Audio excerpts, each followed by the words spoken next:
डॉक्टरी की पढ़ाई भी की जाती है और 5 साल मेडिकल कॉलेज में पढ़ाई करने के बाद में फिर सरकारी नियम है कि इतने दिन किसी सरकारी अस्पताल में किसी सीनियर डॉक्टर के अनुगत्य में रह करके प्रैक्टिस करनी होगी।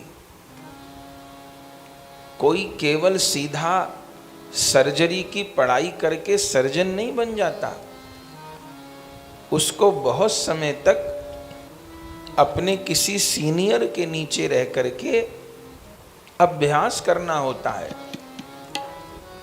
किसी ने ऑपरेशन कैसे करना है ये पुस्तकों में पढ़ लिया, लेकिन उसको व्यवहारिक ज्ञान नहीं है, उसको ऑपरेशन करने का व्यवहारिक अनुभव नहीं है, तो वो सफल डॉक्टर नहीं होगा।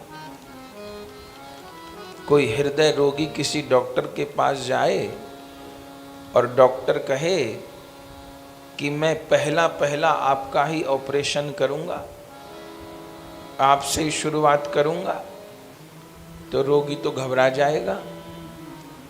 ऐसे डॉक्टर को हम पसंद नहीं करेंगे जो ये कहे कि पहले आप पे ही मैं प्रारंभ करूंगा।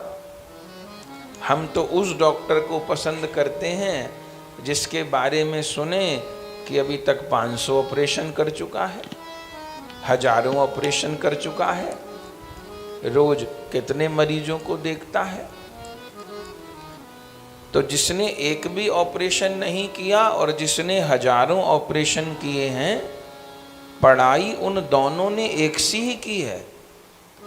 बल्कि जो अभी अभी डॉक्टर बन के आया है उसने और ज्यादा पुस्तक पढ़ी हो, ये संभव है, लेकिन अनुभव का ज्ञान नहीं है।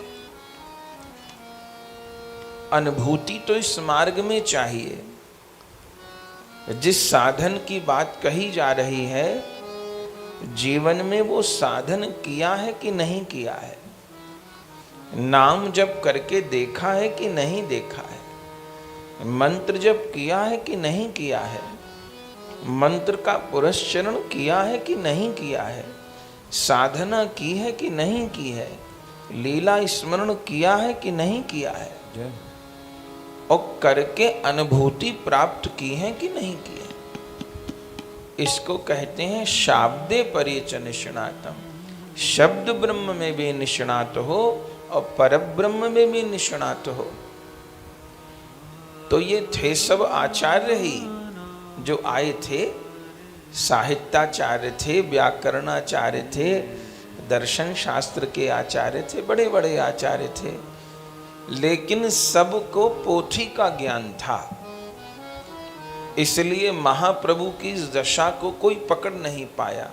हम लोग सुनेंगे आखिर में श्रीवास पंडित जी ही महाप्रभु की दशा का आकलन कर पाएंगे। महाप्रभु तो साक्षात श्री कृष्ण हैं, पर इस बार भक्त लीला करने के लिए आए हैं। जैसे किसी बार भगवान नरसिंह बन जाते हैं, जैसे किसी बार भगवान वामन बन जाते हैं, जैसे कभी भगवान कच्छप बन जाते हैं, कभी भगवान मत्स्य बन जाते हैं, इस बार भगवान भक्त बन गए हैं। इस बार उनको भक्तों के जैसे भक्ति करनी है, और भक्ति भी करनी है जैसे भगवान जब कच्छप बनते हैं तो ऐसा कछुआ बनेंगे कि जगत में जैसा कछुआ ही न हो। अब भगवान मछली बनेंगे तो ऐसी मछली बनेंगे कि उनके जैसी मछली ही न हो। ऐसे इस बार भगवान भक्त बनेंगे तो ऐसे भक्त बनेंगे कि उनके जैसा कोई भक्त ही न हो। तो इस चर चराचर में, इस सृष्टि में सबसे बड़े भक्त कौन है? भक्त माने प्रेमी। इस चर चराचर में सबसे सबसे सबसे बड़े भक्त कौन है? भगवान की सबसे बड़ी भक्त हैं श्री जी। जो श्री जी हैं, जो श्री राधा रानी हैं, वे सर्वोपरि भक्त हैं।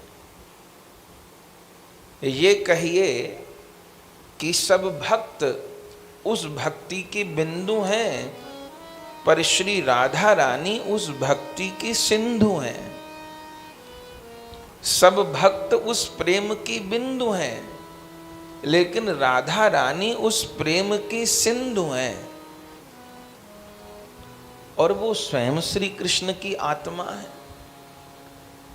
भागवत जी के स्कंद पुराणोक्त महात्म्य में लिखा है, आत्मा रामस्य कृष्णस्य ध्रुवमात्मास्ति राधिका तस्य दास्य प्रभावेण विरहोस्मान न संस्पृशेत।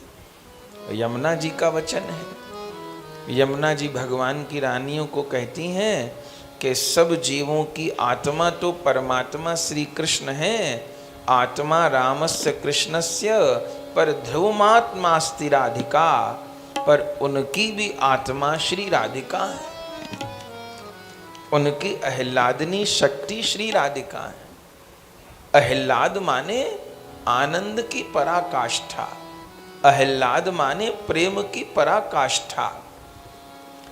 जिस प्रेम रस में स्वयं भगवान भी खोए रहते हैं, जिस प्रेम रस में स्वयं श्री कृष्ण भी भीगे रहते हैं, विभोर रहते हैं, व्याकुल रहते हैं, अतृप्त रहते हैं, उस प्रेम रस की धारा का नाम ही राधा है।